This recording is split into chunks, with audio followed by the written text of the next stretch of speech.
اعوذ باللہ من الشیطان الرجیم بسم اللہ الرحمن الرحیم اللہم صلی علی محمد وآل محمد۔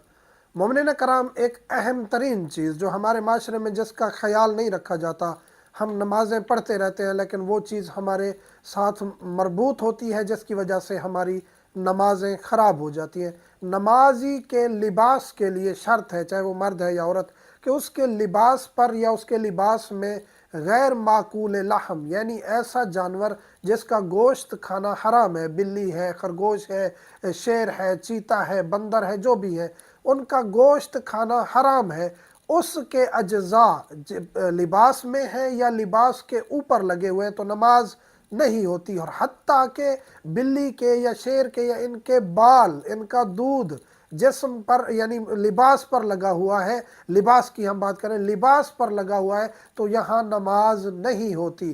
آیت اللہ خامنائی کے نزدیک، آیت اللہ حافظ بشیر حسین نجفی، دیگر مراجع عظام، ان کے نزدیک اگر ایک بال بھی بلی کا لگا ہوا ہے، جو لوگ بلیاں کتے پالتے ہیں ان کو اس طرف متوجہ ہونا چاہیے کہ بستروں پر، کپڑوں پر، جائے نماز پر بال لگے ہوئے ہوتے ہیں، تو اگر ان کو آپ نے پالنا بھی ہے، ویسے کتے پالنا کوئی اچھا امر نہیں ہے، اس پر ہم ڈسکس کر چکے ہیں۔ بلی پالتے ہیں، حلال ہے، جائز ہے، آپ بلی پال سکتے ہیں، لیکن احتیاط کریں تاکہ آپ کی نماز خراب نہ ہو۔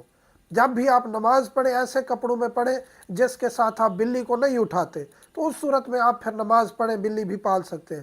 بلی کا ایک بال بھی لگاؤ نماز نہیں ہوتی۔ آیت اللہ سستانی فرماتے ہیں کہ اگر ایک آدھا بال لگا ہوا ہے تو کوئی حرج نہیں، زیادہ بال نہیں لگے ہونے چاہیے۔ تو آیت اللہ سستانی کے مسئلے میں تھوڑی سی نرمی ہے، لیکن دیگر مراجع عظام کے نزدیک نماز باطل ہو جاتی ہے، تو اس چیز کا خیال رکھنا چاہیے۔ یہاں سوال پیدا ہو سکتا ہے کہ ہمارے پاس بیلٹ ہے جو ہم باندھتے ہیں، ٹائی ہے یا کوئی ایسی چیز ہے جس میں غیر معقول لحم یعنی ایسے جانوروں کی کھال لگی ہوئی ہے، کھال سے بنے ہوئے، تو اس کا کیا حکم ہے؟ اگر ٹائی ہے، بیلٹ ہے، ایسی چیز ہے جس سے انسان کا جسم نہیں کور ہوتا، شرمگاہ نہیں چھپتی، مرد کے لیے، عورت کے لیے اس کا لباس شمار نہیں ہوتا، رومال ہے یا ایسی کوئی چیز ہے جو لباس شمار نہیں ہوتی، تو اس میں کوئی حرج نہیں ہے، آپ نے جیب میں ڈالا ہوا ہے یا اٹھایا ہوا ہے تو اس میں کوئی حرج نہیں ہے۔ لیکن اگر وہ لباس کا حصہ ہے تو پھر آپ اس کو استعمال نہیں کر سکتے، یا پھر بال لگے ہوئے ہیں تو اس کو بھی آپ استعمال نہیں کر سکتے، آپ کی نماز باطل ہوگی۔ تو ان چیزوں کا